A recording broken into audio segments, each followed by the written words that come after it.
I'm David Puttnam.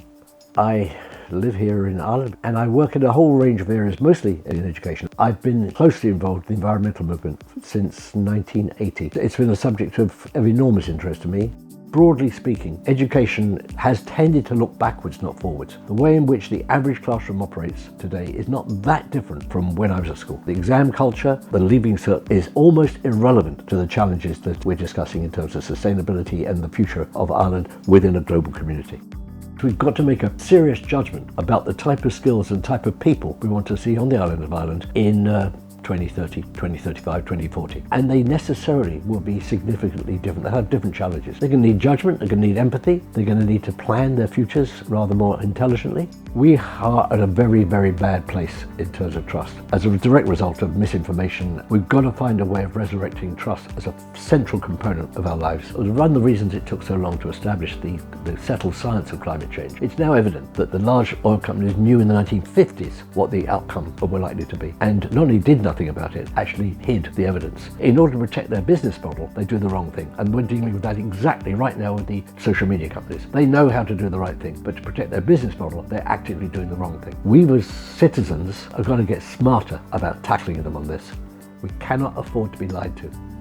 The biggest challenge we'll face will be refugee crisis from sub-Saharan Africa. Climate change will not actually dramatically alter the lives of the average person on the island of Ireland, but what it will do is very dramatically change the life opportunities of people in sub-Saharan Africa. They're going to move, and they're only going to move in one direction, that's north. So we're going to have to cope with the concept of refugees, which is far, far different than anything we've presently encountering. Unless we get it right, that results in authoritarianism. It results in looking for the big man, the big woman. And that's my biggest fear for Ireland, is that we actually jettison democracy as a result of fear.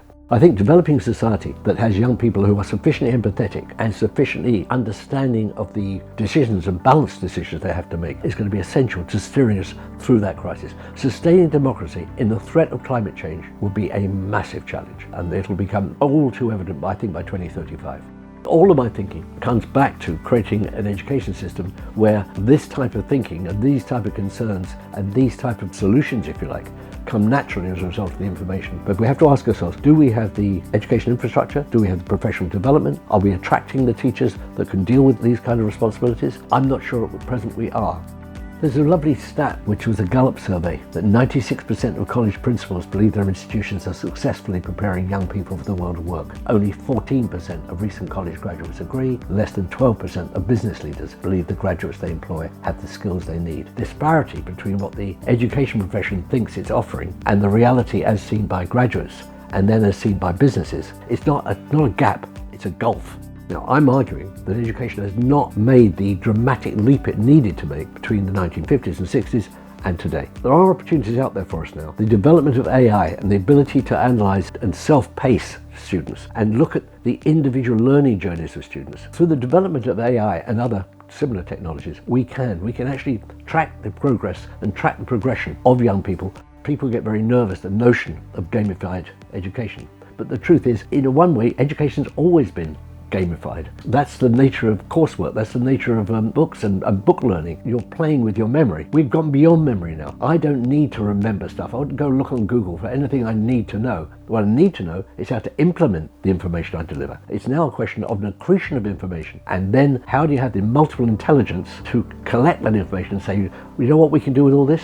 This. Immersive technology will play a part. I'm quite sure that within a couple of years, Google, Apple, or one of the big tech companies will have developed glasses which are not that different from this, where I can actually wear them in the class and at the same time gather information from them. A few years ago, I was talking to a guy responsible for all recruitment, the RAF, and I asked him if the reaction times of young people now were different from the reaction times of the RAF, let's say, in World War II.